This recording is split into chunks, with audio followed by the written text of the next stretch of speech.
Thousands of protesters have taken to the streets across Europe as countries start to reimpose COVID restrictions.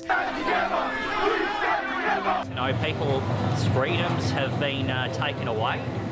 Some people have willingly thrown it away.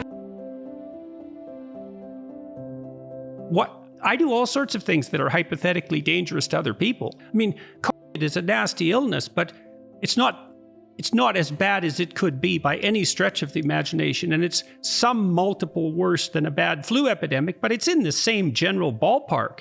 So that if you haven't made the arguments credible enough to convince the percentage of people that you think should be vaccinated to be vaccinated, then that's a failure of your argument. And then to move to use political force and police force, for that matter, obviously, to insist is only going to increase the distrust that's driving the resistance to the vaccines to begin with. It seems to me that if the lockdowns and the mandatory vaccination policies are in fact constitutionally valid in countries like Australia and Canada and perhaps the US and of course Europe, that our civil liberties aren't very well protected at all. And then I also wonder what will happen to us, broadly speaking, when the next influenza pandemic sweeps through. Like, now that we've established lockdowns as acceptable, what level of threat justifies their imposition? How serious does it have to be? And these are, so then I worry about the lockdowns and certainly about the ethics of the mandatory vaccination campaign. Now, I'm vaccinated twice, and my wife is as well, although I have family members who have refused it. And so the division that you see politically and philosophically runs through my family. And I'm not claiming any moral superiority in the fact that I got vaccinated. There are a variety of reasons for it, and I won't go into them. But I'm sympathetic to those who are leery of the mandatory vaccination as policy or the vaccines per se because they have health objections or ethical objections.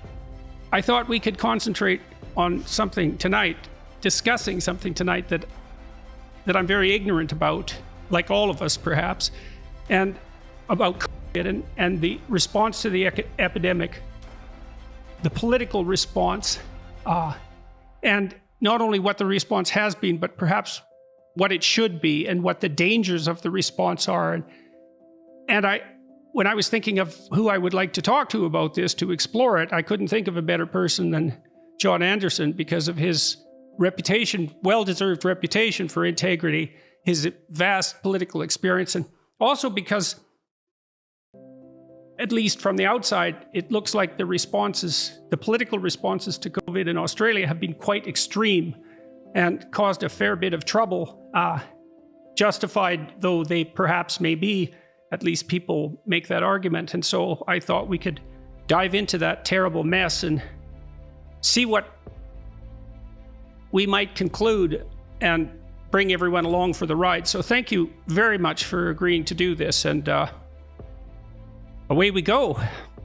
You know, you spoke at the beginning of people's decrease in trust in the medical establishment, so to speak, and also in the political establishment. When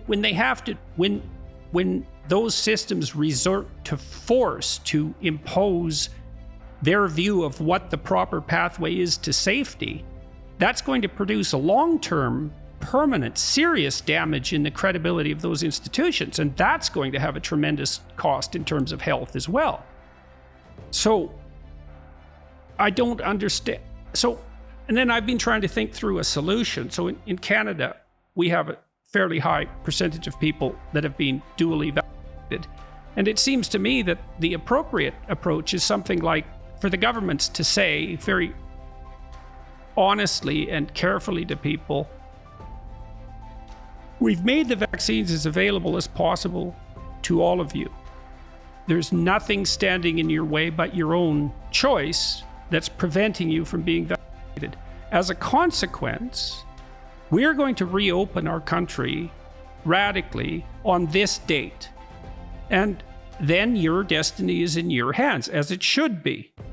And it seems to me that hoping that the vaccination rates are going to exceed 90%, I think that's a high-end estimate, and I might be wrong about that, is a pipe dream.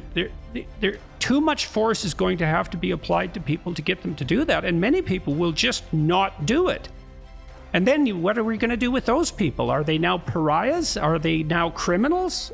And if they are, because it's going to be a big chunk of the population, how exactly are we going to deal with that? So I see that we're in danger of exchanging the possibility of pandemic damage with the certainty of the danger of authoritarian imposition. So I do all sorts of things that are hypothetically dangerous to other people, like drive, for example, which I suspect is far more dangerous than COVID, and yet I'm allowed to do that. It's like, what is the danger what is actually the danger? What's the best description of the danger that's posed socially by people who refuse to be vaccinated? I mean, is the argument that they're also a terrible danger to those who've been vaccinated? I mean, as the vaccination rates increase, and they're fairly high in Canada, I think we're near 80%. I hope I'm not wildly off the mark with that estimate. I know it's much lower in Australia, or I believe it is.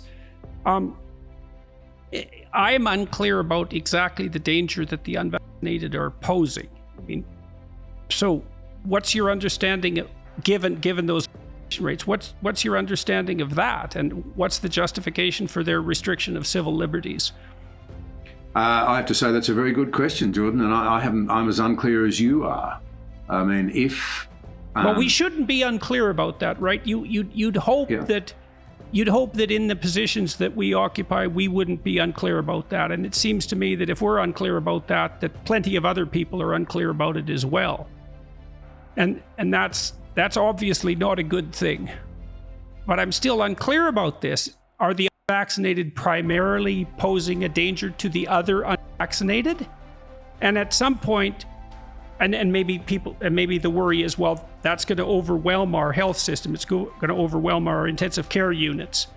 And so I guess a corollary to the policy that I thought up earlier, and I didn't mention this, was we announce a date past which, once the vaccines are universally available, we announce a date past which things open. And we quadruple the money that we've devoted towards ICUs. And because it's not as if the lockdowns themselves aren't expensive. They're extraordinarily expensive. They're insanely expensive, and we haven't yet begun to pay for them. So we set a limit. We tell people, we inform people that the vaccinations are available, and then we prepare for the fact that many people won't become vaccinated. But I still don't get the exact danger. And that could easily be my profound ignorance. But if it's the unvaccinated are dangerous to the other unvaccinated, it's like, well, at some point, what are you going to do about that? Force people?